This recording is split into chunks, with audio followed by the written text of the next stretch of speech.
Hey guys, how you doing? Welcome back to The Virus. I'm Ben. This is episode 74. For those of you who are new, this is not a COVID-19 podcast. This is one where we have contagious combos and viral viewpoints. So we talk about things that have substance to it, things that are worth talking about, and kind of get your thoughts on it, get my thoughts on it, and hopefully share these thoughts and kind of just connect with each other and hear each other out as far as opinions go and viewpoints go. So let's see, today's episode is going to be focused on creating time, creativity in general. I'm going to be on my first guest podcast this Monday on someone else's podcast. It's called the Hustle Hub podcast.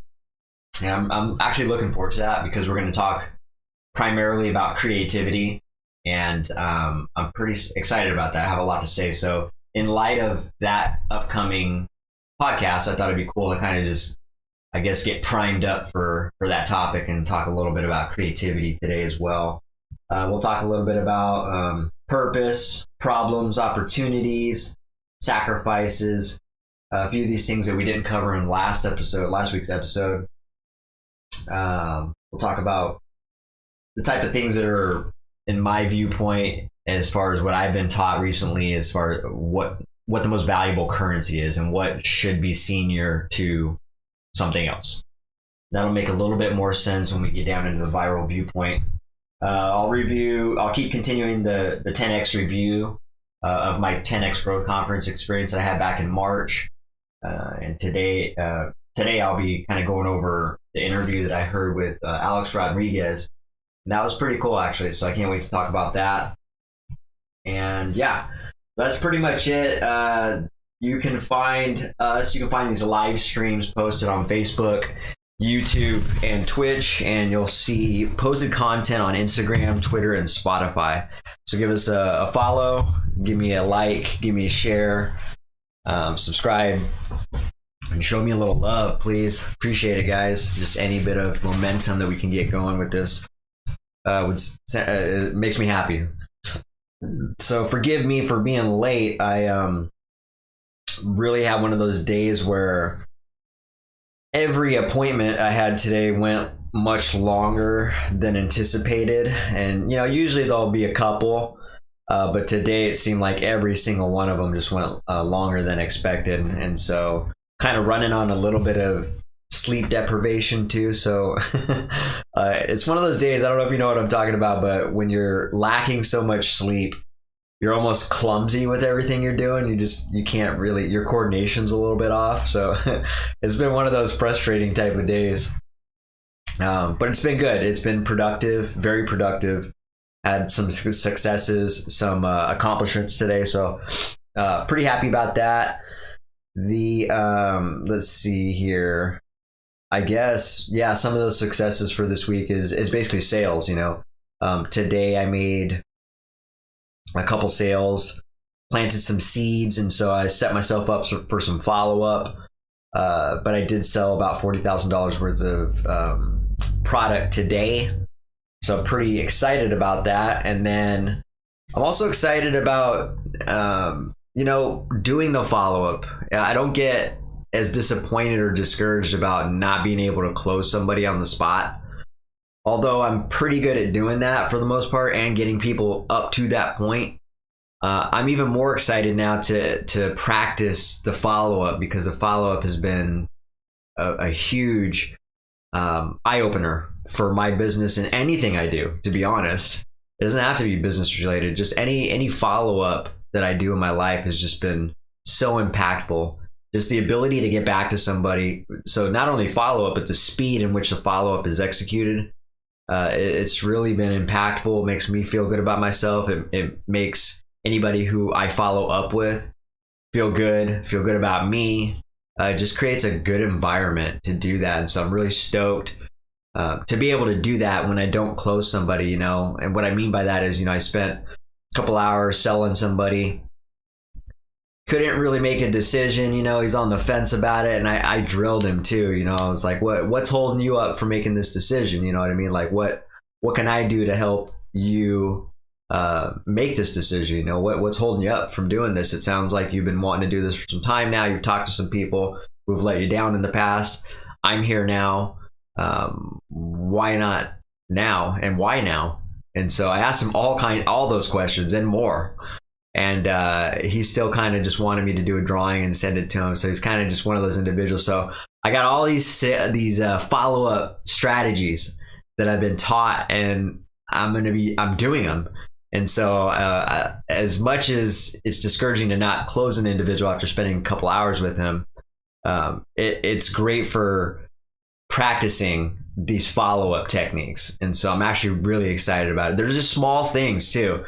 They're really small things that people don't think about, don't do, and I'm doing them. And yeah, I've had them done to me, and I don't even think about it. And it's like, oh wow, that's probably why I moved forward and made a decision, because of these little follow-up things. So anyways, without going down the rabbit hole in that conversation, I am excited. I had some good successes this week, planted some seeds. I think I got some good feelings about these individuals, a couple other individuals that didn't actually move forward with it and make a decision. So yeah, we're just doing good. We're matter of fact, we're doing so good that we're kind of in a problem now where my home improvement businesses, our sales and marketing has been so good that it's exceeding the amount of help that we got. We don't got enough workers to fulfill and keep this, get ahead of it, you know what I mean? And stay, well, not even get ahead, just keep up with the amount of sales that we're making. And so it's kind of getting, those are good problems to have, but it does create a lot more of, customer service response time, and, and just customer service in general. And the amount of customer service that I have to do, and a lot of quality control on the customer service side. So real good stuff though. But anyways, that's why I'm running late. Grabbed some dinner, scarfed it down, made sure I was at least going to make this podcast, even though I'm running 20 minutes late. So like I said, I appreciate your patience. So but I am here, all right? This is a great example of how, those thoughts, even though I haven't really missed, I think I might have missed one or two podcasts for, I don't even remember what the reason why was, but, I don't think it's been two. I think it's only been one, actually. And I can't remember what it was, but yeah, I've been here no matter how bad, sometimes I feel like I can go a week without the podcast, or, it's like, oh, I'm running late. Why should I do the podcast? My mind tells me things like that also, you know what I mean? Like, I'm talking about this because it's a good example of how doing something that you may or may not want to do, because I like doing the podcast, but there are some times where, I could like use some, extra sleep and just go to bed early, or tackle out, because usually I end up staying up late and working on this stuff. I stay up late, and then I'm kind of struggling to find that sleep time, the amount of sleep time that I need to be productive. And I'm finding that to be my problem lately, is not enough sleep. I'm simply not getting enough sleep, and it is affecting my my performance, really. I still manage the sleep deprivation pretty good, but I could be sharper. You know what I mean? If I had more sleep, I would be much sharper with things. But I am, the only time I can create is usually late at night.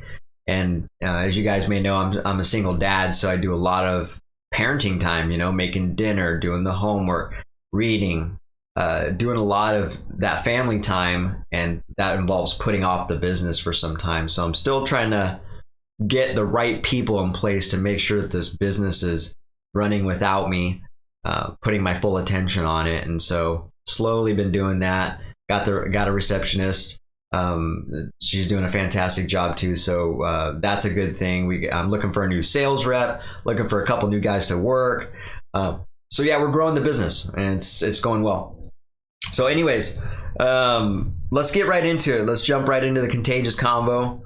And let's talk about what's going on here. Some of these I had for last week's topic, and I couldn't get to it in time. So let's rotate it on into this episode. But one of the things I wanted to talk about, and I've talked about this before. So the reason why I talk about a few things over and over sometimes is because if it's good enough to talk about once, it's good enough to talk about again. Much like learning something or reading something or watching something. You know, if it's really good, then there's no reason why you can't watch it again, right? So anyways, what I wanted to talk about was sacrifice. I think I did a good segment before on sacrifice. Won't spend too much time on this, but I do want to emphasize to people, I think we often forget, and me included, you know what I mean? Like, I'm the same way. But the thing about sacrifice is, in order to gain something, you're going to have to get rid of something. Every time. This is practically 100% guaranteed. In order to gain something, you have to give up something. You know, I don't know what that looks like for you. It looks like something, for me, it looks like something different. It looks different for every person. Every individual has their own sacrifice, whether it's something tangible, or if it's a physical thing or a mental thing. You know, it can come in many forms, but undoubtedly, every time, if you want to gain something, you always have to get rid of something. And you know, it's not fun. It's not always easy. Matter of fact, in my experience, the harder it is, the more so that it's the right decision to make. I swear to God, almost every time that is the case for any hard decision or any sacrifice that I've had to make in my personal life. Even if it's a failure, even if it's a sacrifice you make and that thing you sacrificed, you know, whatever for, ends up being a failure or doesn't end up working out. When you take that and turn that into a positive experience and implement it, you know, turn it into a learning experience, it was still worth it. You still gain something from that.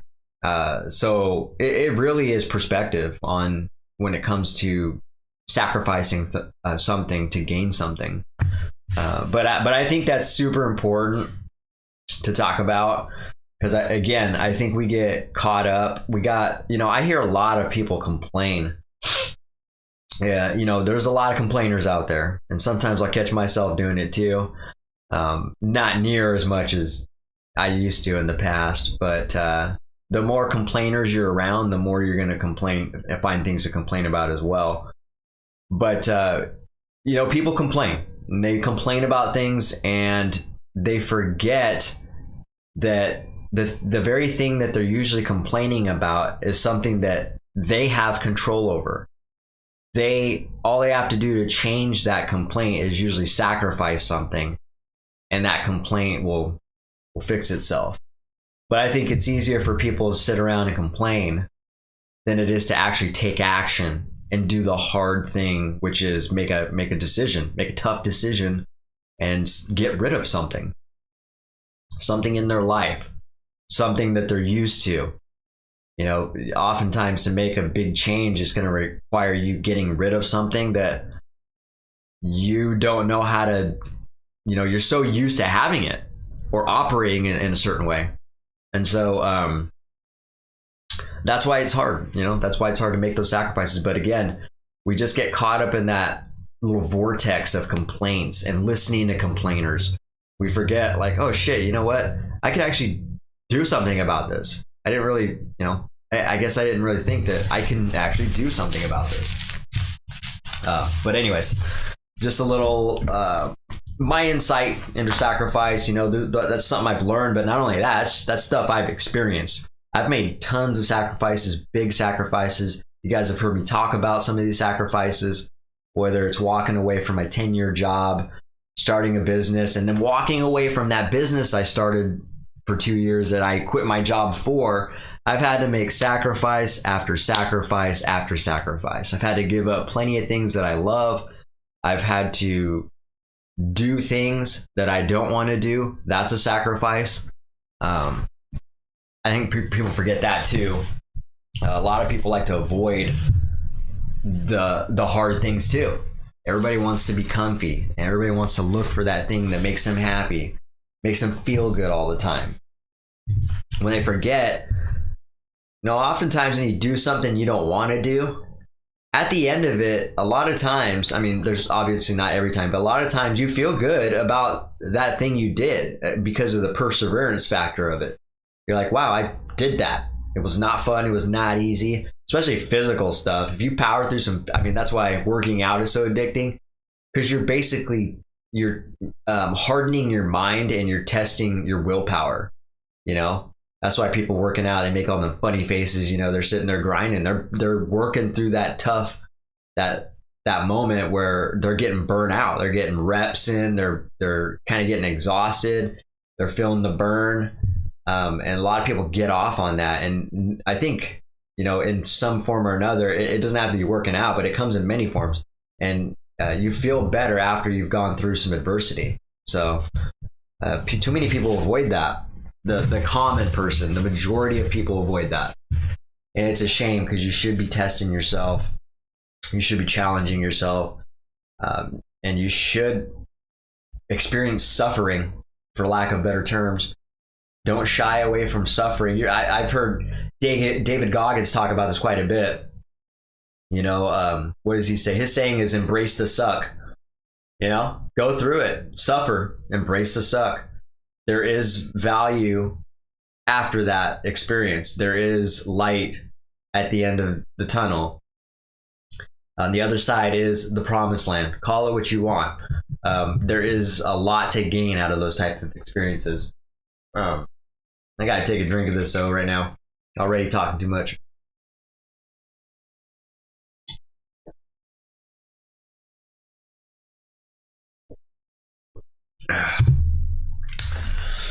Gotta get that caffeine in me.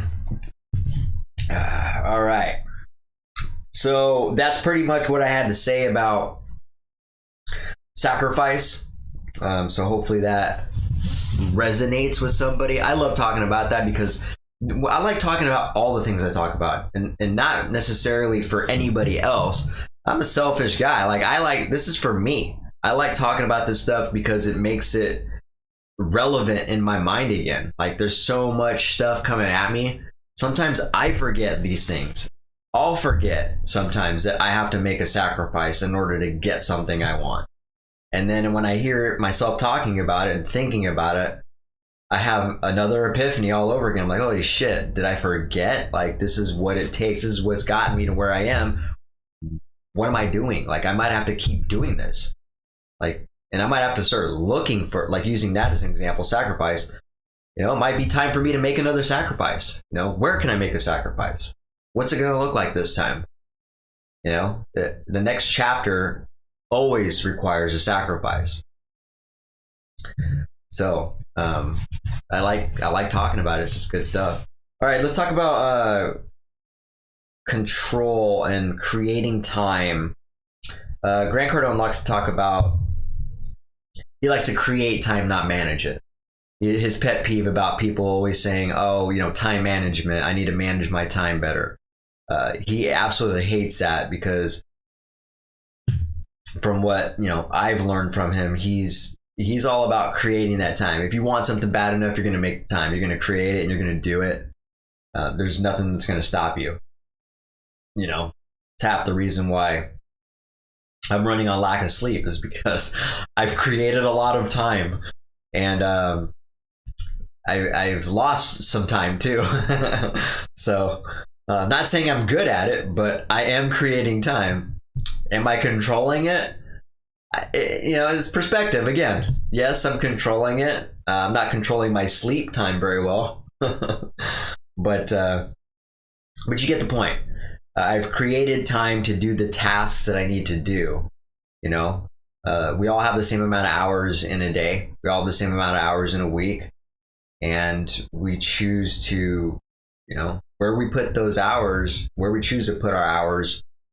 Whether it's work, before work, after work, late at night, that makes a huge difference as far as, pushing yourself to accomplish the goals or top tasks that need to be done. And so when the first time I heard Cardone talking about creating time, I really didn't understand what he was saying. You know, I was thinking like, can't create time, can't stretch time. What are you talking about? Kind of confused me. But I got it. I understand what he's saying, you know. And I talked about it last episode. People's two main excuses is that this is a good example too. Two of the biggest excuses people always make is that they don't have enough time and they don't have enough money. And then to follow that up, I said, you know, this is something I was taught by Cardone as well, is that the reason you don't have time and the reason you don't have money is because you refuse to invest both of those. And that makes, I mean, when I heard that, I was like, that just blew my mind. It's so true when you think about it. And especially if you've done some of this, you know, if you've invested a little bit of time or invested money into something, you'll understand it even more. And so, yeah, so I am very interested in controlling my day, my time. That's why I started writing down, you know, I got the 10X planner and I started writing down my goals, writing down what I'm going to be doing for certain segments of the day, broken down every 3 hours. It's already laid out that way. So that helps me control my time and the things that I need to get done in the day. You know, I got long-term goals in one section, and then we got targets, a target section. Like what short-term targets am I going to hit today? What am I going to accomplish? What am I going to check off the list? And so it's just structured in a way that you can control that time and you can create time a little bit better. So yeah, I mean, writing down, getting a pen and a pad, you want to talk about like a game changer for creating time and controlling time. A pad and a pen is one of the best easy things to do every day. You know, and if you don't need a pen and a pad during your day to feel like you're doing something, chances are you're not doing enough. It's kind of like my old saying that I said, I'm kind of proud of this one actually. And that's if you think self-improvement is a waste of time, more than likely you're wasting time. All right, I'm gonna say that again. If you think self-improvement is a waste of time, then more than likely you are wasting time. So think about that. That is one of my sayings, actually. You know, I like to talk about Grant Cardone sayings quite a bit, but I got some sayings too. I think they're relevant too. I think they're actually valuable. All right, so yeah, look to control time, look to create time. There's a lot of, and the reason for that, you know, some of you might be thinking, some people might hear this and think, like, you can't control time. You can't control a lot of things. There's a lot of things that are out of your control. Exactly. So the more you can control, it's going to be easier to control or handle, rather, the things that are out of control. There's already enough things that are out of control. So why not control the stuff that's in your space and that is in your realm of control? You know, you feel better about it. You know, a lot of people like to put a bad bad connotation with control. Like, oh, he's a control freak. You've heard things like that. Like, there's nothing wrong with being a control freak. That means you crave predictability, which most humans do. That's just a biological fact. You know, we crave predictability. And so the more control you have, the more predictability you're going to have. But you should also be flexible and be diverse and ready for things that change and alter and present problems. You know, that's part of that problem solving part of the brain, that can do mentality. You know, not everything is going to be in your control. So when those things are out of control, they present themselves. You can handle it a lot better. So, all right, let's talk a little bit about the next thing here. Talking about mentors. So I think, I don't know who I heard talking about this, but they said you should look for a mentor in your life, someone who's been doing good things, someone who's been pretty successful, someone who's obviously propelling themselves constantly and doing well and making moves and going upward on the scale, on the graph rather. And not only that, he further said, you should look for a mentor. When you find the mentor, you should listen to him. Do more listening than talking. And I thought that was so valuable. I interact with a lot of people daily with my type of job. I do sales, so I meet new people all the time, every day. And I've noticed that people talk more than they listen. And just understanding that factor has actually helped me in my pitch process, in my sales process. I'll listen. I do a lot more listening than talking. There used to be a time when I used to talk. I would catch myself even talking over a person. I'm like, why do I do that? It was just a natural habit, and I don't know why. It's super douchey, to be honest. Talking over somebody like that. And hopefully I still don't do that. So if you know me and I talk over to you, please give me a reality check and say, hey man, can I finish? So, but yeah, I think it's very important because a lot of people, they just like to talk. They like to hear themselves talk. They like to get what's on their chest or in their mind out. They like to use other people as a soundboard, and there's just, it's just a one-sided relationship when you start doing that, it seems like, to the person that's listening or doing the most listening rather. So yeah, if you're going to look for a mentor and you're going to establish a mentor, your focus should be to listen more. I'm not saying you shouldn't have no feedback, but you should be definitely, 80-90% listening, and then the 10-20% maybe talking. You're there to learn from this individual and to take his advice and do the things that he has made him successful in your life, in his life, and implement that into your life. So I think that's super important. It's kind of nice to have like a mentor online too, like that. Like I have, like Grant Cardone for me, because I don't talk to him, so I just absorb all his content and then apply it to my life, and then it changes my life. If I talked to him in real life, it would probably add a lot of value too, and it would be, hugely impacted. But I would probably argue that I get more value by not being able to talk to him and only receiving his content and hearing him and listening to him. I think there's some truth to that. So, but yeah, I think people need to hear that, especially if you're just trying to get advice from somebody. It doesn't even have to be a mentor. Anytime you're looking for knowledge, advice, insight, feedback from somebody, do more listening. All right. Stop talking over people. Stop talking, about yourself. Unless you're asking a question like, what would you suggest, type thing. Stop using people as a soundboard, and a venting spot, just a place to vent. Super rude. All right. But that's my opinion on those three topics. Let's get into regarding the creativity. Remember, I talked about me going on the podcast on Monday to talk about creativity. Let's talk a little bit about that. So I thought about this. It was yesterday. So I was thinking about this. People have tons of ideas.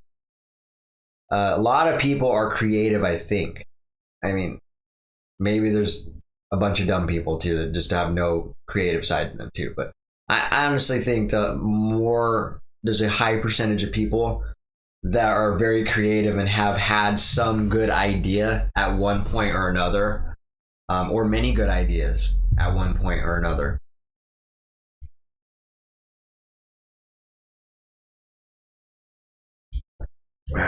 Excuse me. All right. The reason why I'm saying that is because, everybody's creative. People have lots of good ideas, but not many people execute on those ideas.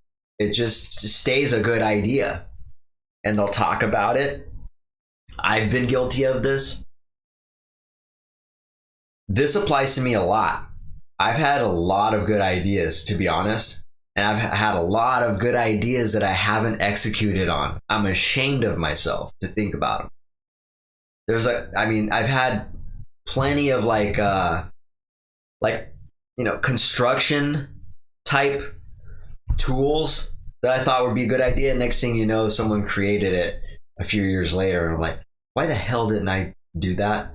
There's been lots of just little ideas like that. Oh, here's an example. Those, you might have seen them. I've seen a couple of these commercials or sponsorships being out there on an advertisement, but I had an idea years ago. This is probably 10 years ago. I had an idea to have LED lights, Christmas lights, LED Christmas lights built into a house fascia, or have fascia that has built-in Christmas lights in them, so that you can just leave them on year round and you can just light them up, plug them in, remote control, click them on and off. I had that idea years ago, and for some reason, I just was thinking, getting in my head too much, just thinking like, I don't even know where to start. Well, not starting is not a good place to start. So fast forward 10 years later, and I see this commercial out now, and these people have just capitalized on it. I'm sure it's a multi-million-dollar business by now. It's got to be. Of course it is. It saves people time. It's efficient. People don't have to climb their damn roof and risk their safety to put up lights, But that's an example of how, when you have a good idea, try to think about, like, how can I put this into motion? Like, what's the first thing I need to do to get this idea moving? Do I need to talk to somebody? Do I need to get some help on it? Do I need to start building something? Do I need to start drawing plans, like a draft of it? Just think about how you can bring this idea to life, rather than it just being an idea in the back of your head that is a good idea, but you don't know how to start. You don't know even where to begin. It's better to just try something and do it. It doesn't have to be like a fantastic invention. There we go. Can't talk right now. It doesn't have to be like this extravagant invention. You know what I mean? You don't have to create the light bulb. You don't have to create the telephone. Yeah, we're not talking about like epic proportions. It could be like writing a book.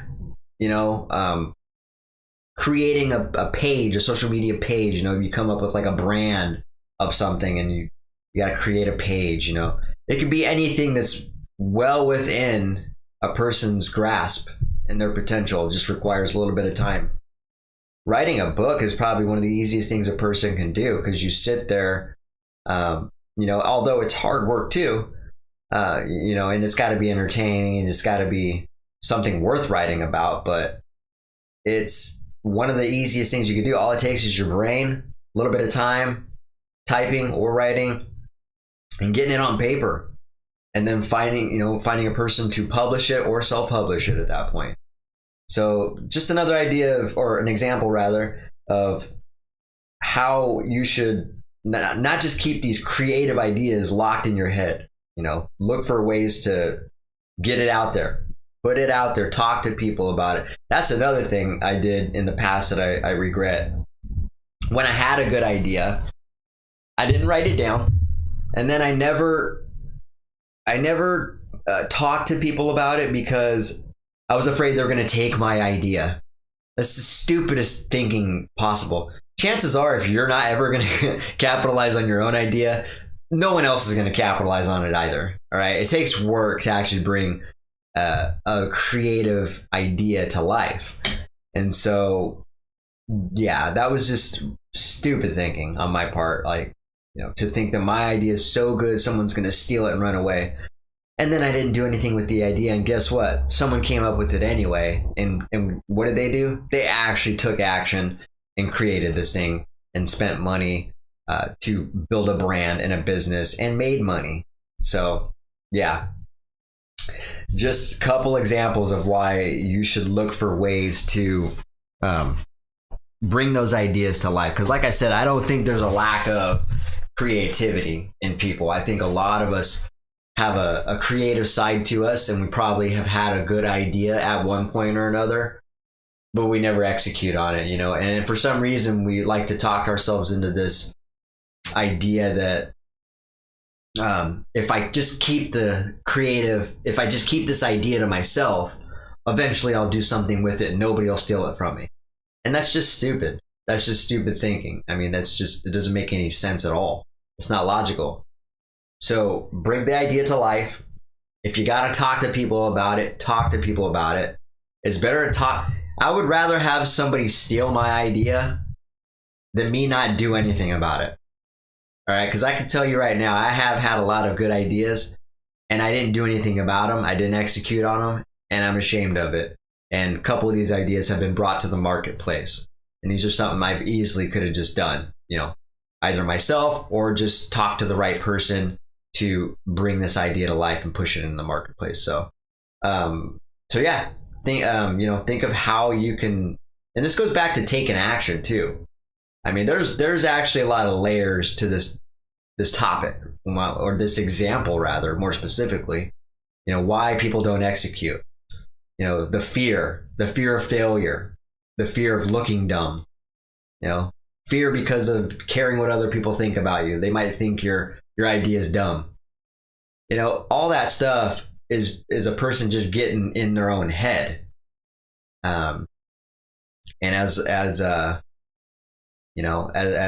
Elliot likes to say, there's no money in your head. There's no productivity in your head. You got to get it out of your head and start working. Get to work.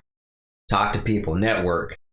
Try to figure out, if you need capital to get this launched. Find it. Do it. Execute. Take action. Move forward. Don't just sit there with an idea and do nothing about it. Otherwise, it's not even worth talking about. It's definitely not worth thinking that you have a good idea. If you think you have a good idea, it means nothing until you actually move forward with it. You got to make a step. So that's just one thing I thought about when I was thinking about this, because like I said, I'm trying to just get geared up for the creativity podcast that I'm going to be on. And those are the things I was thinking about recently when we're talking about creativity and thinking about my own experiences. The biggest disservice I did to myself was keep my great ideas to myself, which ended up not being anything, or I forgot about them because I didn't write them down, or someone actually capitalized on that idea. Because someone's going to have the idea sooner or later. So speed is a factor. As soon as you have an idea in something, you should probably start moving forward, because there's someone that's already thinking of that same thing and hasn't moved forward on it, or there's someone that actually is moving forward on that idea. Eventually, we all think of a lot of the same things at one point or another. So something to think about. Like I said, I think it's a good thing for people to hear, because a lot of us are creative. I think we bring a lot to the table. All right, so let's move on to the next topic. This is some valuable advice to me. I heard this, and this is one of the, I have a lot of statements that I've heard from, my mentor and other people under him that also kind of coach. And when they say something that impacts me like deeply, it kind of is like an awakening to me. I don't forget it, and it plays a role in my life and the decisions I make from there on out. And I like to write it down. I like to make sure that it stays relevant in my mind. So this statement right here is great advice. So he basically was saying, this is actually from Grant Cardone. He was saying, have a higher purpose than money, and you will find your full potential. So I think this is fantastic advice, especially because a lot of people value money more than they should, and more than a lot of things in their life. A lot of people They value, a lot of people only value that which they pay for, and it's kind of sad, and I'm not saying I'm, I've never been like that. I've been like that, and sometimes I'll catch myself, I do value things that I pay for, but I also understand that that's not the primary value of it, and I also understand that tangible things, they come and go, things wear and tear, they don't last forever, vehicles, clothes, houses, a lot of these things, they deteriorate, they lose value, they depreciate over time. And so when you have a higher purpose, I think you feel a lot better about yourself, because now you're actually helping. Well, if you have a purpose to help people, that is. But more times than not, when you have a higher purpose like that, it tends to help people. And so at least what I'm trying to say is, if your purpose doesn't involve chasing money, if money is not your primary objective, like how much money can I get? How much am I going to get out of this? What am I going to get out of this? How is this going to benefit me? Just this me, take mentality. If you're so focused on the money, you're going to find yourself without money. Not only that, you're going to cut yourself short from your full potential, because you think that once you get money, there's nothing beyond that. When there's just so much more, so much value, there's so much different things that you can put your energy into that are going to not only make you feel good about yourself, but the people around you. And so I think that's just such a good statement, though, when I heard that. I don't know. Maybe it only affected me like that, but to hear that statement that, if you have a higher purpose than money, you're going to find your full potential. Like that, it just really hits me hard to hear something like that. Maybe because I chased money for a good portion of my life, and now that my intentions have switched to a purpose and value, purpose and value first. Like, what can I do to help? What can I do to contribute? The money is going to come with that. The more people I can help, the more value I can provide to people, the money is going to flow. I'm not going to have to struggle and chase money all the time. All right. It's not always about, I think I'm worth this. And if I don't get this, then I can't do it.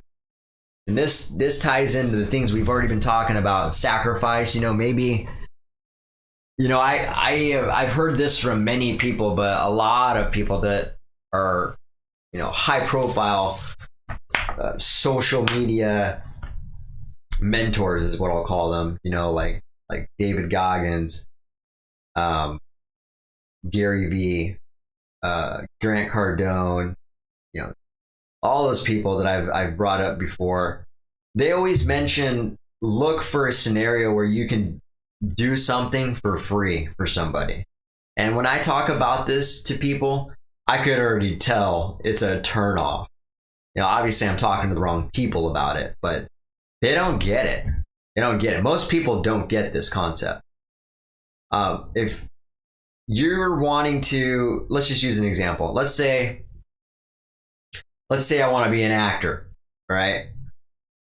Well, if I wanted to be an actor, what I would probably do now is reach out to somebody who has acted and, basically see how much time I can spend. I would spend a lot of time around this person and then see if I can spend as much time as possible around them so that I can get the knowledge from them, and I would ask them, like, hey, what can I do to help you? I don't want anything in return. Just what can I do to help you? And that's what I would do, and those are the type of things that I do. And those are the type of things that, I always give stuff away. I always look for extra things to do in the home improvement business. And it pays off. People love that mentality. They love that energy. They love that reciprocation. And so I think a lot of people just don't understand that concept, that you should look for, providing value to somebody. Like I said, the money is going to come. If you are with somebody for a certain amount of period and you show them like, hey, I'm here for a higher purpose. I'm not here to chase the money. I'm here to help you, provide value to you, contribute, so that I can get involved in this. And so that maybe, when the chance comes and the time is right, I can make money at this. But for right now, I just want the knowledge. And so I'm here to help, provide value, and just soak up the knowledge. All right. Will you help me? I will help you. Will you help me?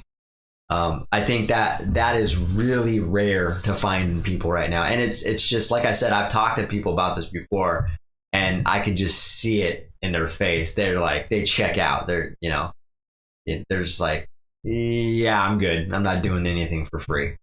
And it's pretty sad. They just don't get it, So yeah, have a higher purpose, or have a higher purpose than money. And you will find your full potential. You'll actually find purpose in that. So, all right, here's another one here. This is super, man, this is all just good stuff. So I was listening to a course. It's the second time I've watched this course, by the way. Cardone's talking about the 20 traits of I think it's 20 traits of a millionaire, or maybe 20 traits of a successful person. Call it what you will. 20 traits of a high performance individual, 20 traits, top 20 traits of fill in the blank. One of these traits stuck out to me quite a bit, and I really like this one. But he basically said, look at problems as opportunities. And I really like that, and I understand that very well, because I operate my business like that. There was a time, like the first year when I was running like my home improvement business, that I did get discouraged, and I looked at problems as problems. I seen a problem, and I just would dread it. I would avoid it. I wouldn't get in front of it. I wouldn't address it immediately, and it just got worse. There's a ton of times where I can think of where problems presented itself, and it would just get worse because I was afraid of facing it. And so I operate the opposite. I feel a lot better because I look at problems as opportunities to, example, like if there's a problem on the job on something I sold, and I get a distress phone call from a homeowner with concern, or if they, message me or something, I'll call them immediately. Matter of fact, this happens all the time. All right. I'm doing quality control and customer service every single day. All right. Many different scenarios every single day. That's my life. But here's an example. Literally just a couple hours ago, the guys, they're working a job site and they weren't able to finish it, so they had to stabilize things and leave it in a state to where it's safe, and they got to come back next week to finish it. But today we had like a storm going on or something. Like it just got extra windy. We got the sun coming out, rain's coming, it's doing this back and forth all day today. And then we got the wind, and it's blowing stuff around, and there's some loose pieces that are in this structure that's up. Nothing out of the ordinary, nothing that's not safe. It's just, if you don't know what's going on, it sounds like, like something bad might be happening. It doesn't sound proper. Basically, these loose panels are sitting up there and the wind's blowing real hard. So when that happens and it's not locked in, they'll just kind of flap in there and make this rattling sound, which is more annoying than anything. But yeah, if you're a person that doesn't understand what's going on, I can see and understand how it would be a concern.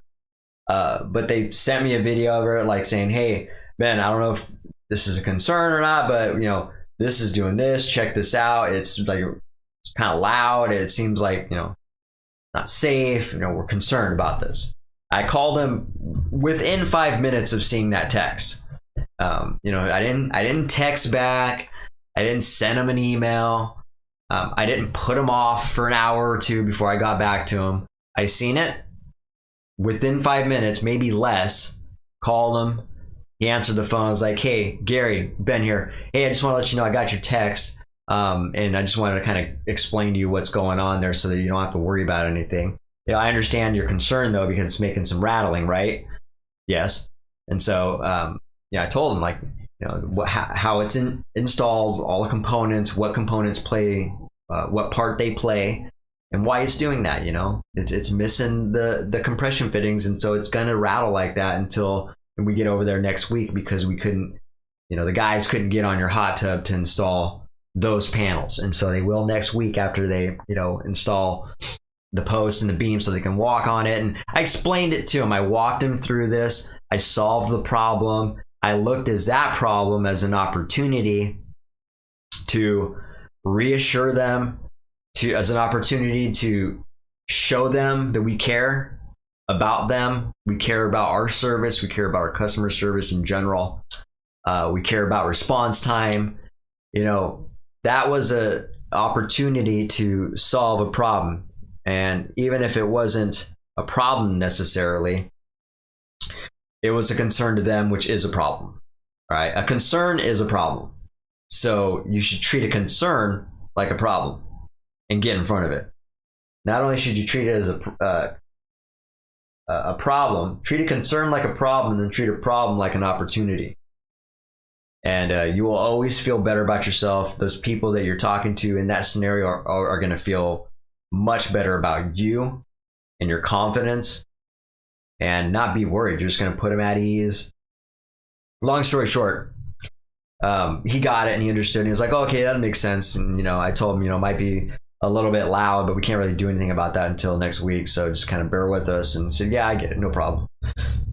So just a quick example of how, as soon as a problem presents itself, I capture it and I turn that into an opportunity.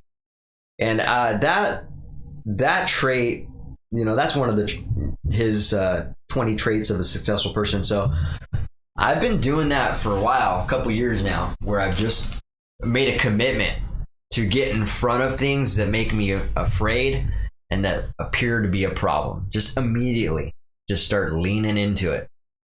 And that's been one of the most beneficial things I've been doing in my life. Just being able to not be put in fear or be afraid to address somebody, or be afraid to confront somebody, avoid confrontation. It's a powerful thing to get in front of it, handle that shit, and move forward. Because if you don't address those problems, problems come up naturally, right? It's kind of like I was talking about how there's a lot of things not in control. In our control. So the more we can control, the better. Same thing with problems. There's a lot of problems that are going to happen in your life. The more you don't handle these problems, the more you put them off, the more you don't address it, it ain't going away. It's going to rear its ugly face back into your life sooner or later, whether it's that day or whether it's a year later or whether it's 5 years later or 10 years later. You're going to have to deal with the problem that presents itself sooner or later. So you deal with it now, or you put it off and deal with it later. And the more you put it off, the potential of multiple problems hitting you all at once increase. And that's a situation you don't want. It's tough enough dealing with the problems that are out of your control, that, but that's the nice thing. Problems will present themselves out of your control, and then it's up to you to get them in your control. Address it, and then look at it like, how am I going to turn this into an opportunity? How am I going to turn this into a positive experience? How in the hell am I going to turn something like a negative problem into something beneficial and positive? And that, my friends, that's a skill. That's That's a strategy, and that's a discipline. That's a commitment, and that takes repetition, and it takes trying out. It's not something that just happens overnight. The commitment part happens overnight, but still, that takes upkeep even on the commitment. You got to remind yourself, like, oh yeah, I committed to facing problems immediately. You know what I mean? And so, yeah, super good advice. So simple. 5 words. Look at problems as opportunities. I love just some simple one-liners like that. I mean, they're just powerful. They stick. It's digestible, and if it resonates with you in your life and you can relate to it, which most people can, it really stamps an impression on your mind. So it did it for me. So yeah, looking at problems as opportunities has been good advice for me, and it has panned out well as I implemented it into my life. All right, let's go. Yeah, it's chilly in here. Should have cranked up the heater. Let me go over Alex Rodriguez. Okay, so back in March 12th, I went to the 10X Growth Conference, as you guys may know, and I've been reviewing these individuals who had an interview with Grant Cardone on stage. And I've been constantly going through these reviews on some of these people and the notes I took. So this next guest is Alex Rodriguez. You guys might remember him. I'm not a huge baseball fan, by the way. So if I do know he's a baseball player and he's a very famous, successful baseball player, I do know that much. I think he played for the Mariners. Don't quote me. And don't be mad at me for not knowing for sure, right? Baseball is not one of my favorite sports, let's put it that way. I have respect for it though. I used to play it as a kid. I had fun playing it, but watching it is a completely different thing for me. I cannot get into watching baseball for some reason. So that's just my own personal preference. But Alex Rodriguez is a very solid individual. I really appreciated hearing his story, his life, his adversity. Yeah, I mean, hearing his adversity, wow. I mean, it's very inspirational story that guy went through. So yeah, some of his notes, let's just punch right through these bullet points that he had here. He said, winners hang out with winners. Lovers hang out with losers. No, losers hang out with losers and not lovers. That's a typo. All right, so yeah, winners hang out with winners, losers hang out with losers. It's pretty straightforward, right? That's a tough one for people to hear too, because it's really hard, especially for people who want to just win, and they want to be successful. They want to make a lot of moves. They want to go on an upward trajectory and make those sacrifices, and capitalize on these creative ideas and put these ideas into motion, take action on things that they know they need to. Not everybody's like that. Matter of fact, the majority of your inner circle are going to be quite the opposite. They're going to be, whether or not they're a quote unquote loser or not, but they definitely are probably less ambitious as you are, or less ambitious than you are, rather. And it is a fact, though. I've heard many, many successful people say this in different ways. Eagles fly alone. And I said Don Peebles saying last week, what did he say? You can't fly high with eagles and hang out with turkeys, or what did he say? I think it's actually on here. You can't fly like an eagle hanging around turkeys. There we go. I've heard this saying many forms, and so there's got to be some truth to it, right? I mean, it makes sense. It makes logical sense, right? It's the same reason why I went to the growth conference. It's the same reason why I've been following Grant Cardone, a guy who's a multimillionaire on his way to be a billionaire, super successful. He's the things that he has taught me, I've implemented into my life, and it has worked. It has changed my life. It's changed my life and my business life. So So what am I going to do? I want to try to get around not only him, but the people, his community that he's created, the 10X movement, the family that he has created. I want to be a part of that. And that's why I spend more time around those individuals and go to those events. I do Zoom calls every Friday morning, even when I'm tired, just like this morning, or no, yesterday morning, excuse me, super tired. And I forced myself to get on that Zoom call, because I want to. I enjoy talking. I enjoy being, even if it's just a Zoom call, I enjoy being in this virtual room with all the same people who are on the same wavelength as me. They all have the same type of high performance goals and targets to hit, right? They got the big think, right? They want more. They don't want to leave anything on the table. They want to fulfill their potential. And that is the same thinking, what I mean? Winners hang out with winners, losers hang out with losers. And it's so true, So I don't have a lot of winners in my close circle. So what do? The next best thing. I attend these events. I go on these Zoom meetings every Friday morning. I make it part of my life. That way my internal dialogue keeps changing for the better. I want to think big. All right. I don't want to think little. I don't want small, as Cardone likes to say, small, boring ass problems. All right. I want big problems. All right. All right. So what else do you say? You can't do average things with average people. Same thing.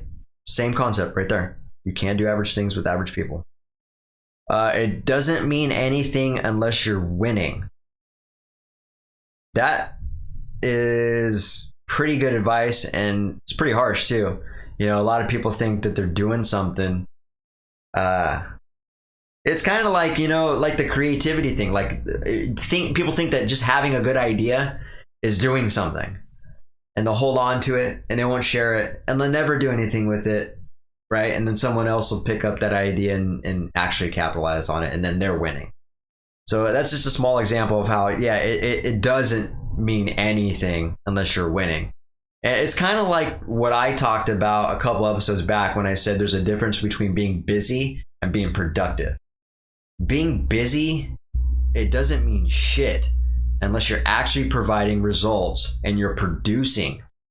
I tell the guys that work for me this thing. And as a matter of fact, the next company meeting I'm going to have, I don't think I've told everybody this, just a couple of them. This is something the whole team needs to know and understand now. How much I value just that statement right there. I'm not looking for people to be busy. I'm looking for people to be productive, efficient, and provide some results consistently, preferably. So, but yeah, that's like tough love advice right there, because a lot of people are treading water and they think they're actually doing something. They think that doing the same thing is being productive, or they think, more importantly, that being busy is productive. So not true. It doesn't mean anything unless you are actually winning. So put the thing that you think you're winning at into motion and actually start winning. All right. Let's see here. He also said it's not enough to practice. You got to play. And, he's obviously using some baseball analogies there, or just sports analogies. It sounds like I'm just guessing, maybe just because I know he's a baseball player, but so true. I always talk about this. I know some individuals. I can think of one family member who's really like this. He's super analytical, super risk overt, super, all about the numbers, the technical part of things. And he never does anything. He never actually rides the thing out. Never actually gives anything a test run. It's always a lot of analyzing and putting himself into a paralysis through too much analysis. That just nothing ever gets executed because he's too busy studying it, thinking about the what ifs, what could happen, the ifs, the maybes. Like, you get caught up in that, you get in your head too much, you're never going to take any action. That just feeds that fear. That just feeds that procrastination. It's no good. As sooner or later, you're going to have to get in the ring, and you're going to have to start swinging. All right. So that's some good advice too, getting in the ring. Another little boxing analogy that I hear, Jared Glenn, I think he's the one that really likes to use that analogy, but it's a super good analogy, you know what I mean? Like, you got to get in the ring, and you got to learn things, right? Even if you don't know how to box, I think the way he kind of put it is, if you don't know how to box, just get in the ring.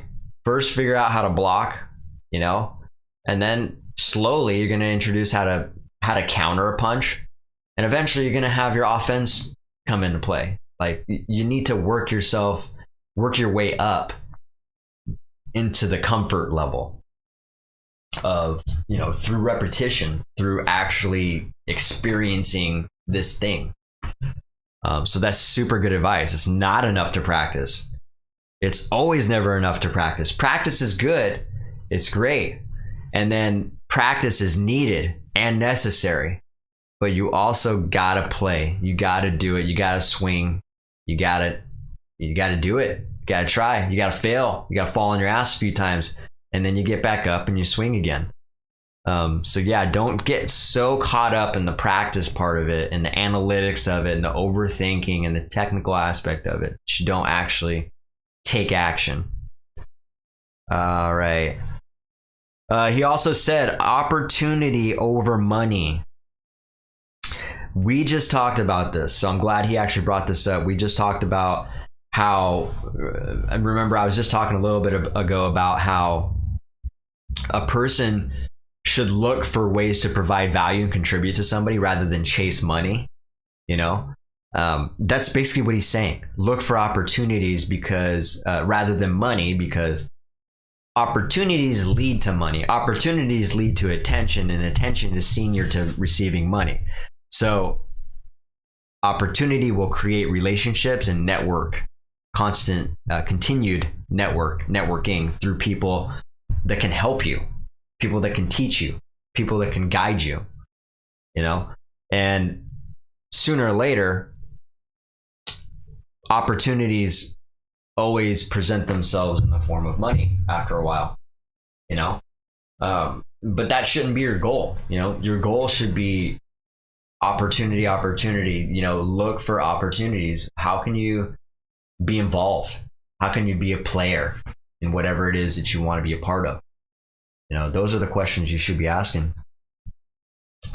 All right. I love this saying right here. So he said, I've got a PhD in failing and a master's in getting up. Oh my God. Super cool little statement there. I love that. I fucking love that. I don't know. I hope anybody who hears that gets as much humor out of that as I do, but so true. So, I mean, if you have that mentality to where, you're not going to let anything stop you, you're going to keep getting up, and you're going to understand that failing is a part of the process, and you're not going to be afraid of it. You'll be taking more action. You'll be executing more, and you'll just look at failure as an opportunity. You're going to look at failure as a positive experience. You got to think about it. You got to turn it into that. It doesn't always feel like that when it happens, but there is always a way to turn a negative situation into a positive. I've proven this to myself. I always look for ways to do this, even in the times that are really, tough. It's so true. But I like his saying there. I've got a PhD in failing and a master's in getting up. That's great, man. That's beast mentality right there. All right. So he also said, recognize that you may be flawed, but then commit to working on being better every day. Same thing. Same type of thing. If you understand that you have things you need to work on that you're not the best at, that's a start. That's a good place to start, and it's a good acknowledgement. It's good accountability, it is a fantastic foundation and framework to launch from. So I think that's fantastic advice too. Recognize that you may be flawed, but then commit to working on being better every day. And that takes consistency and determination and dedication, a commitment. He also said, anything I've ever screwed up, I've done myself. Anything I've ever done great, I did with great people. That is super good advice right there. This all just ties into what I've just been talking about networking and, making connections. That's part of what comes out of seeking opportunities to help people. Now you're creating this family. You're creating a network of people that you could potentially do something great with. There might be a time where they call upon you. You know what I mean? They see the value that you're providing. They see your willingness and your purpose, and that they see that your main motivation is not money.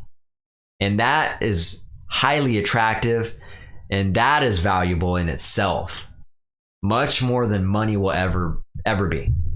Just seeing someone's commitment to providing value and providing value to a movement, a message, or an individual person, or an individual person's message, helping somebody promote that too. So I think that's fantastic advice. Anything he's ever screwed up, he's done by himself.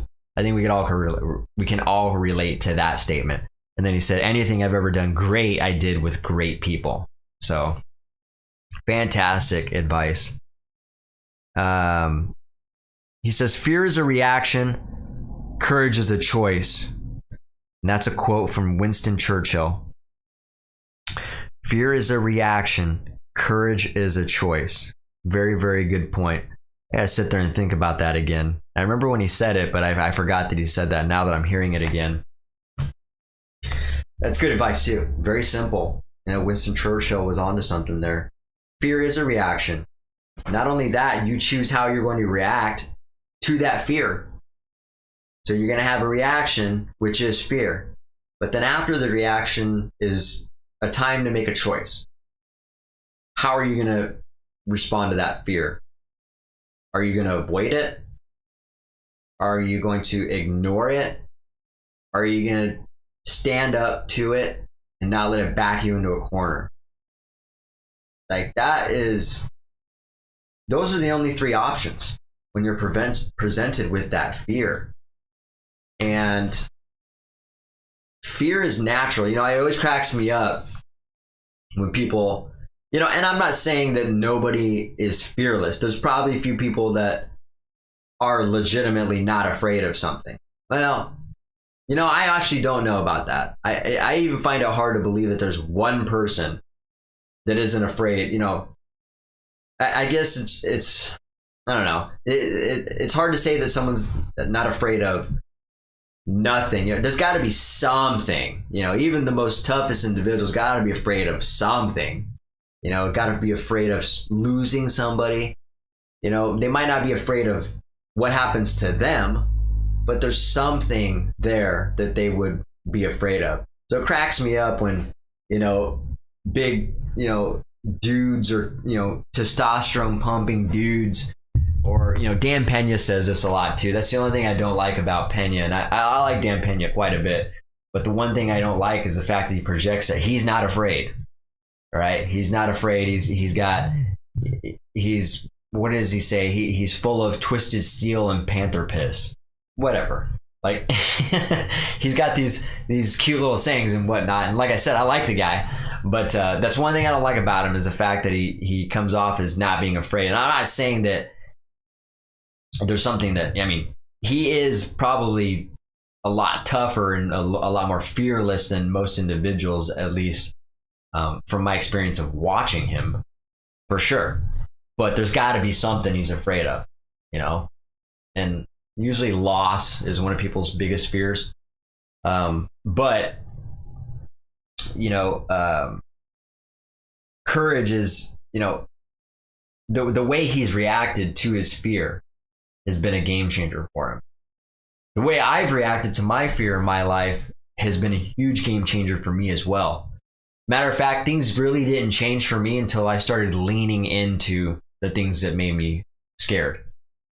But the reason why I brought that up is because we're all scared of things. You just got to acknowledge what you're scared of and how you're going to respond to it. And the decision that I've made, that I've committed to fully, is as soon as something scares me, I will analyze it, isolate it, and see what it's going to take to make me comfortable with that fear. And it always involves me going head on into the fear. Literally. Like, if I'm scared of something, I go right into it. Being afraid as I go into it. And as I go through it, the confidence just builds up. It's weird. It's a weird thing. It's almost fun, to be honest, at this point. I can think of multiple scenarios where this has happened in the last 3 years for me, where fear has presented itself just naturally in my life for, no particular reason. From that example to people trying to instill fear into me. Either way, I've leaned into it and put my foot in the ground and made it very known that I wasn't retreating and I wasn't going to back away from whatever was trying to, implement this fear on me. And that's been one of the biggest things, the biggest game changer for me, because fear is your own. I realized with my own experience, like, fear is one of those things that shackled myself. Like, a lot of people don't make any decisions because they're afraid. I didn't make decisions because I was afraid. And then I would kind of dabble with it, make some big decisions, and then go back into retreat on being fearful again, and being risk overt and all that. It's a commitment.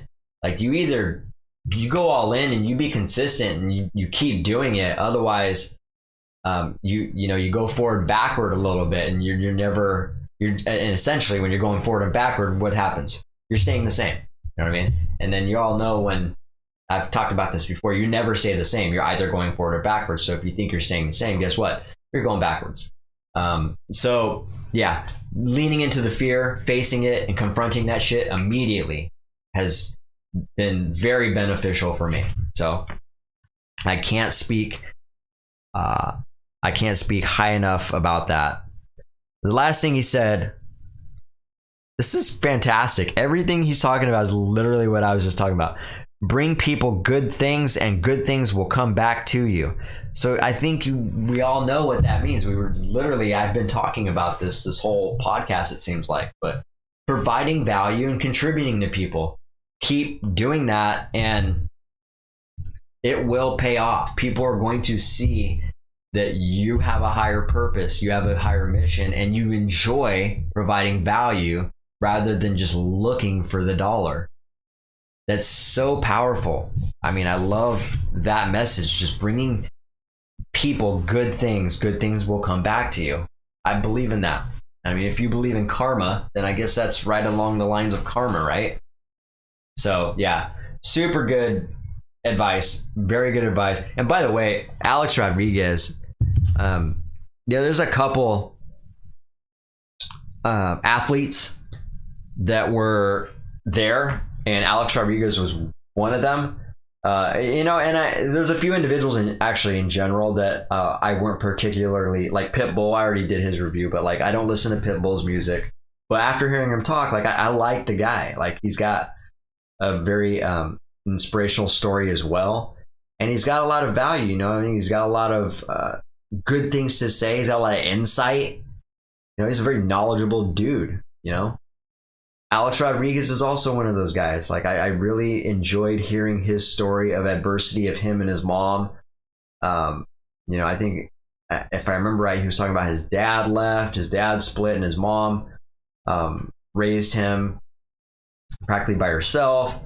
And they were struggling for housing. And now guy owns a ton of real estate. Guy owns a ton of like multi-family units. And so I like the story of the athlete or the rapper or the person that makes their money off of something that is only basically in the moment. They're making the in the moment type money is what I call it.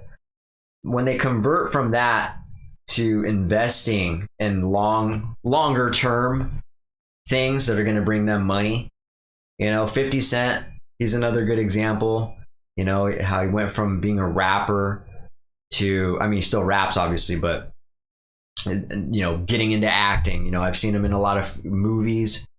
And then, he did the vitamin water thing. Like, I mean, he's made a lot of smart business moves. And so when you do that, and I see an athlete or an entertainer do that and switch onto the business side of things, they're smart. You know what I mean? There's a lot of athletes that you can't say that about, though.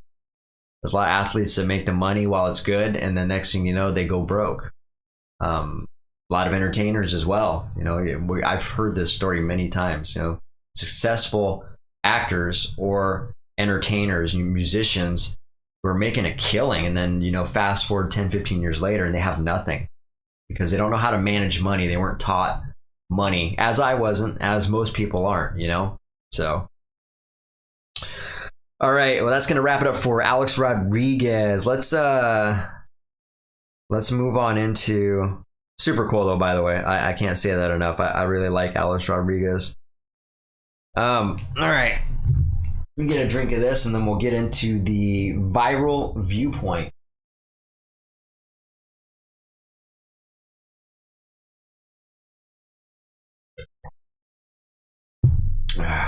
All right. So for today's viral viewpoint, we're going to talk about attention. Attention is something I've been learning a lot about. I've been promoting quite a bit. And you guys, if anybody follows my social media, my Instagram, my Facebook, by the way, you could always do that, so I might as well plug that. So primordial_Ben or @primordial_Ben is my Instagram, and then Benjamin John is my Facebook. So if you want to follow me, check out what I'm into, go ahead and give it a peep and do that. But you'll see that I get a lot of attention. Well, I seek a lot of attention. I don't really get a lot of attention yet, but or my business page, precision_patio covers is the business, and you'll see a lot more activity on that page because that's that's where I get my income from. That's where I have the biggest reach. I have the most followers. I think it's on that. Maybe it's my personal page. I don't know, but I do a lot of stuff to get attention. I'll do advertisements. I'll sponsor advertisements. I'll do video selfies. I'll post pictures of me and my daughter. I'll do some Instagram reels. I'll do some things, and I'm starting to ramp that up a little bit because I realize how important attention is, and I see the successes that people are having like Gary Vaynerchuk and Grant Cardone. These are kings of social media content, and this is primarily one of the reasons why they're so successful is because these are older dudes. Like, these are guys that the normal person with that age that's just getting into that type of technology would be like, all right, what's this Facebook stuff? What's this? I don't know how to run this Instagram mama. You know what I mean? Like, they're afraid to learn it, and anything that you are afraid of, you should learn from, you should turn it into a growth thing. So, but yeah, attention, super cool. Basically, one of the things that I've heard Grant Cardone teach and then Elliot emphasize is that attention is the most valuable currency, not money. Think about that. Attention is the most valuable currency, not money. A lot of people get hung up on the money. People are chasing money too much. And I totally agree with this. In order to get money, you got to get attention first. The reason nobody has money is because they don't have the attention they need. All right, you got to provide value, and then you got to get the attention to provide that value. Attention is senior to money. All right, it can't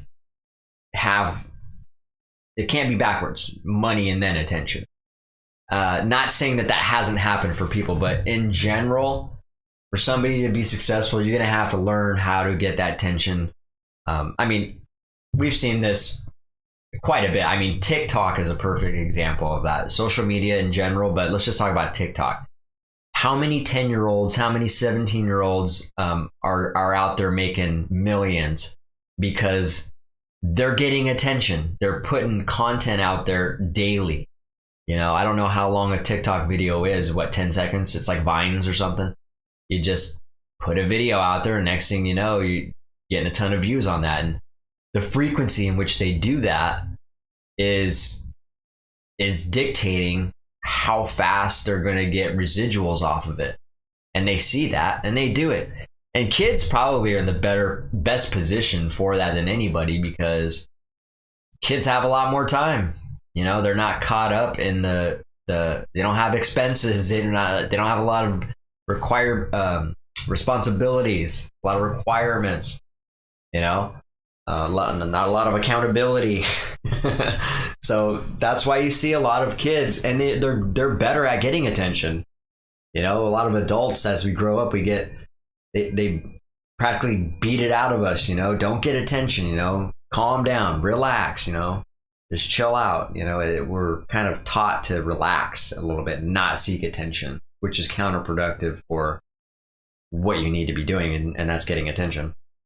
So yeah, attention is the most valuable currency, not money. I realize this. I realize the importance of this. A lot of successful people realize the importance of this. Attention. So talking about this is going to be applied to business or life. Attention is senior to money. Speed is senior to quality, and marketing is senior to sales. So all those things need to happen first. A lot of people got it backwards. The majority of people that I can think of have this completely backwards. They think you need money to get attention. They think you need to have quality over speed, right? You've heard this before, quality over quantity. I've heard many people say that.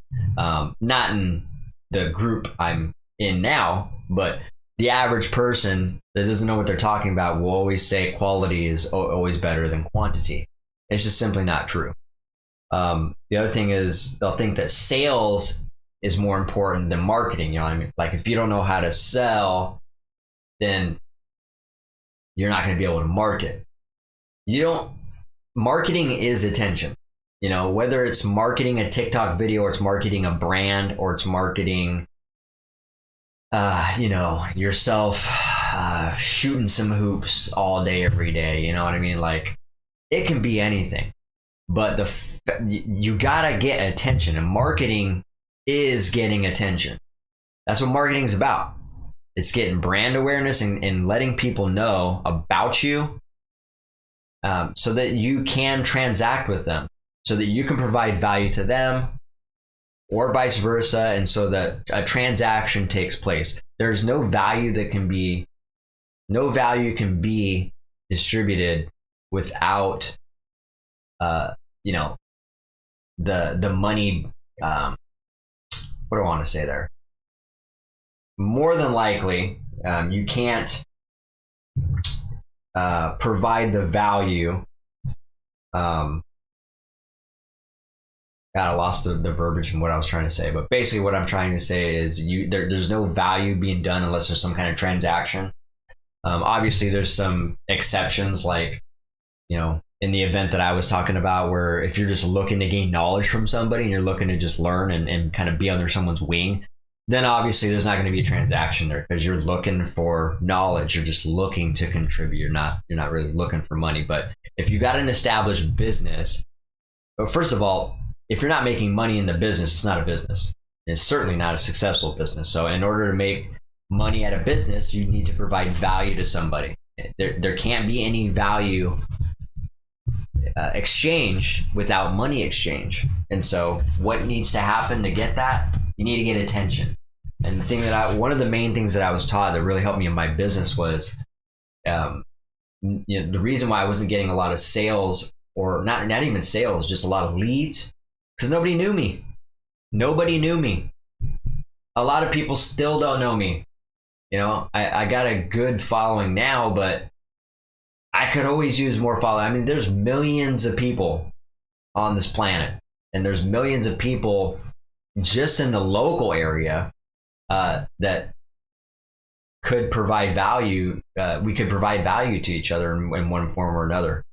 But that's how important attention is, you know, and it's not, you know, that saying I talked about a while back, that it's not a matter of who you know, but it's a matter of who knows you. And again, one of those backward thinking mentality things that like a lot of people think, they really believe that statement. And I did at one point too. It's like, oh, it's a matter of who you know. You know, it matters who you know. And when you think about it, that does not make any logical sense. The odds go up with you being successful way more if it's reversed, and it's the amount of people that know you, right? Just in odds, just speaking about odds. So it's very obvious that attention needs to be the number one thing. And I teach that to my daughter quite a bit. You know, I'm not like the average parent where I, you know, tell her, you know, calm down and don't try to get attention. I always tell her the opposite. You know, you should be getting attention, you know, not in the bad ways, you know, you shouldn't be trying to get attention negatively, which she doesn't usually, you know. She has her moments. She's a child, but for the most part, she understands the importance of attention. And it's contradictory, because even in the school systems, you know, they'll to have kids just calm down, right, and be reserved, and don't be so outspoken, you know, even though it's weird. It's mixed messaging from school systems and the government. You know, they'll portray this that like, oh, we want kids to be so creative and have liberty and you know, be their own voice and all that. But then also on the other hand, they want them to just relax, don't be so outspoken, chill out, calm down, don't get so much attention. I feel like that's what it is when I see the school systems, and when I think about my experience in the school system. That's totally what it was. So but yeah, getting attention, so important, and that's been one of the biggest game changers for me as well, in my business particularly, even in my personal social media development. Just getting attention as far as letting people know what I'm about, you know. I've put posts out there before, just a basic post where like, hey, let's do like for like, you know what I mean? If you're into business, if you're into home improvement, if you're into self-improvement, if you're into death metal music, if you're into vegan food, I basically promoted and plugged everything that I'm into. If you're into podcasting, now everybody knows what I'm about, you know what I mean? And if maybe they like one of those things and they can relate to it, well, they could like me and or like my page. They could follow me. You know, now they know me. And that's the power of social media too. It's a great way to get attention. And it, again, obviously it can be used for bad. It can be used for good. You know, it needs to be done responsibly. Shouldn't be a place where you just waste time, in my opinion. You should be looking for more ways to create rather than consume. You need to regulate your consumption to creativity, balance on social media. You know, don't sit there and go through the feed there, and then next thing you know, 3 hours go by and you're like, holy shit, where'd my life go? Well, I don't even know. Started out, you know, watching the sports video, and next thing you know, I'm watching cats and turtles and all these random videos going on. So you got to be careful with that and pay attention and regulate your time on there. So, but anyways, that's pretty much what I wanted to talk about with the viral viewpoint. So let's kind of bring this and taper this on down. Oh, by the way, I'm going to say this again in case you didn't catch that in the beginning. I will be on the Hustle Hub podcast this Monday, 6 o'clock my time, I think 7 o'clock. It's not a live stream, unfortunately. So I'll see if maybe he's okay with me recording it that way when he puts it out. on his podcast and edits it and does his thing. Hopefully he's okay with me also posting the live video feed of it. I think we're doing a Zoom call, so but yeah, I'm pretty excited about that. It's the first podcast I'm actually going to be on, and I've been telling myself, like, I need to get on other people's podcasts. I have a lot of guests on my podcast, but I think it'd be cool to get on someone else's for once, and quite a bit actually. So I'm going to look for ways to do that. Let's talk a little bit about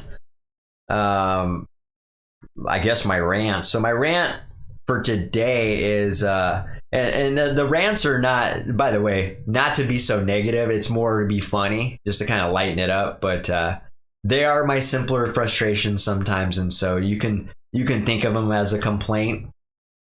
Call it what you will. Complaints usually are because you can't control something, and so this is a complaint because I can't control it. So today I was wearing the suit, and I'm at a homeowner's house, right? And I'm out there, I'm going over the site plan with the guy, going over pulling measurements. All of a sudden, his dog, fucking people and their animals. His dog comes running out, and super nice dog, and whatever. She jumps up. There's nothing that bothers me most about people's imposing animals, but ones that aren't behaved or are young and they're out of control a little bit. And she jumps up and has completely dirty paws and just smears it all over my coat, my pants, and it's like grass stains and stuff, like a lot. And it's one of those things, you know what I mean? Like thinking in my head, I'm like, you fucking dog. But I'm like, oh no, she got me. And the homeowner's just like, yeah, those dogs are buttheads. I'm just thinking, I'm like, that's all you have to say about that, man? Like, I don't know. The reason why I'm complaining about it is because if I had an animal at the house and I had an appointment for somebody to come over, and I know my dog does that, and you see a guy dress up in a suit, put the damn dogs in a room or something. Put them up. Certainly don't let them outside. If you know that they're jumpers, certainly don't let them outside, or they could potentially be jumping up and dirtying a guy in a suit. Like, I don't understand that. So anyways, that was a complaint of mine. It upset me for sure because it ruined my suit, and I think it's not fixable, and they're not cheap. So hopefully that stain will come out. I don't think so. I took it to the dry cleaners and showed her, and she says, yeah, I don't know if that's going to come out. I was like, just do the best you can, please. So, yeah, needless to say, his damn dog probably ruined my coat, and the pants might be salvageable. We'll see. You can kind of still see that green stain there, but yeah, I just have an issue with people imposing anything on people, like smoker. You've heard me talk about that, smoking around people. Like, don't impose your bad habits on me. Don't impose your pets on me. Like, I don't know. Maybe I'm just a different human being. Like, I think ahead, and I think about how anything of mine could potentially impose on somebody unwantingly. Like, I don't want that. I don't ever want that. All right. We talk about attention, but that's different. That's not getting attention. That's potentially being annoying. So, yeah, it's something that frustrated me. So, the one thing that made it even funnier is I'm thinking to myself, I'm like, this guy's dog just fucking ruined my coat. Like, I really need to close this sale now. Like, I have to sell this guy so I can pay for the damn suit now. I was like, I need to turn this into a conversion. And so, yeah, I practiced. He's one of the ones that actually did not make a decision. And so now I'm kind of excited to do all these follow-up things with him to see if I can close him, see if these things work. You know what I mean? Time to put the things that I've learned into action. Well, I'll let you know if I'll let you know, actually, if that guy followed up and actually converted. I'll let you know how I did it, and I'll let you know if it actually worked. I'll let you know if I actually be able to buy a new suit or pay for that suit because of this sale. Oh, funny stuff. All right. What's the other thing? I guess the other rant is, like, I'm still kind of confused with well, I guess I should look into the laws right now with the COVID-19. I don't know if we can wear masks, if we don't have to wear masks anymore. I don't know if it's certain establishments. I don't know if it's, up to the business owners at this point. Like, I'm walking into some restaurants and nobody's wearing masks. I'm walking into Home Depot. Half of the people are wearing masks, half aren't. I walked into Fred Meyer's today. 95% of people are wearing masks. Some aren't. And it's funny, as soon as I see somebody not wearing a mask, I take it off immediately. I'm like, oh, green light, I take that thing off. Like, if they're going to tell him, or if they're going to tell me, they're going to have to tell him too, right? Chances are they're not going to. So now it's a weird, it's just weird how it's structured now. So I'll walk into a store and the first thing I'm looking for is someone without a mask now. I'm hoping to see somebody not wearing a mask so that I can take my mask off. So it's just this weird thing that's developed now. Life is just so much different with this whole mask thing that has gone on. And now slowly these mandates have been lifted. I guess that's what's going on over here. I don't know. Or everybody just doesn't care anymore. I personally don't care. So I'm always looking for ways to not wear the mask. Always. And so it's just a funny thing to me where I'll walk into a store and I'm just scanning faces. Until I see someone who's not wearing a mask. I'm like, gotcha. Take off my mask. I'm like, thank God I can breathe. But yeah, it's pretty funny though, the way things have developed. So but those are my two rants for the day, and I'll go ahead and wrap it up here with the quick question. But before I do that, let me give you the plugs one last time. You can find me on Facebook, YouTube, and Twitch for the live streams. For posted content, you can find us on Instagram, Twitter, and Spotify. And so, yeah, I think on Instagram it's at the Virus Podcast. And so I got to get a little bit better at the content posting. I got too much going on. I'm thinking about hiring somebody just to handle all my social media platforms. I have one person that helps me because I do a lot of it too, but it's just a lot to stay up on. So, I'm all about delegating, and if I got to pay somebody to do it, then so be it. You know what I mean? The purpose is, the goal is to keep things pumping and churning though, and not have it rely on me all the time, because I get pulled too many directions, and so it's easy for me to neglect something. And primarily the home improvement business is my primary goal because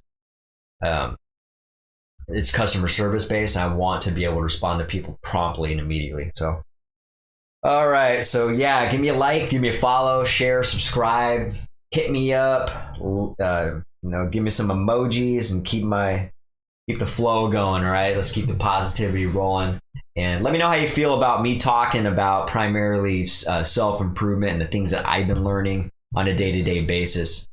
Should I start rambling about UFC fights, and should I start rambling about COVID-19? Should I start rambling about the things and all the negativity that I hear on the news?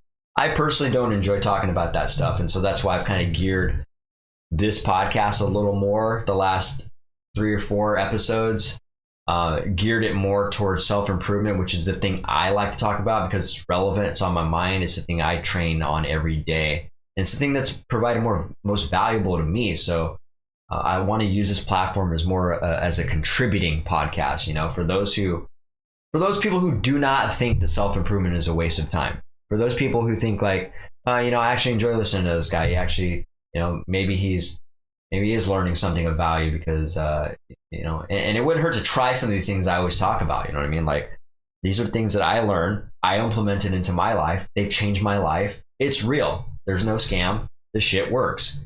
You put it into action. And if you're looking to make some changes, it will change. You just got to put in the reps.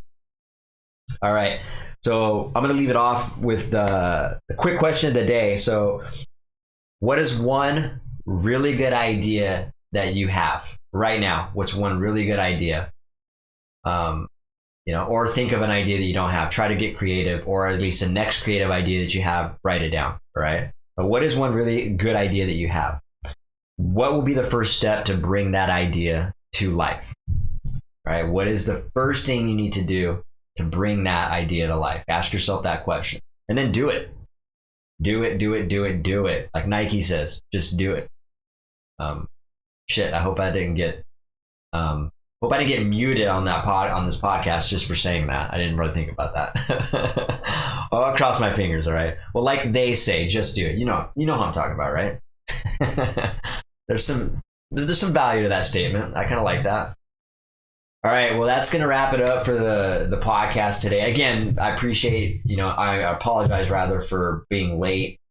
I'm going to really make a commitment to not let that happen. It's been a few weeks since that happened. I did tell myself that I wasn't going to make appointments past, 4 o'clock so that I have 3 hours to get prepped. But I did make, the problem was my last appointment was an appointment that, it was a bid that I did previously. And this guy called me back because he wanted to move forward. And we're talking about a $35,000 deal. So I had to do it. Sometimes when things like that happen, you got to make a choice. You got to make a sacrifice. So I made a sacrifice. I sacrificed half an hour of the podcast so I can close a $35,000 deal today. So forgive me for that, but I also got to do what's got to be done. Sometimes I got to make those sacrifices. So hopefully you guys understand that and use me as an example. Use my experience as an example. So well, that's pretty much it. So I will leave you guys to have a fantastic evening.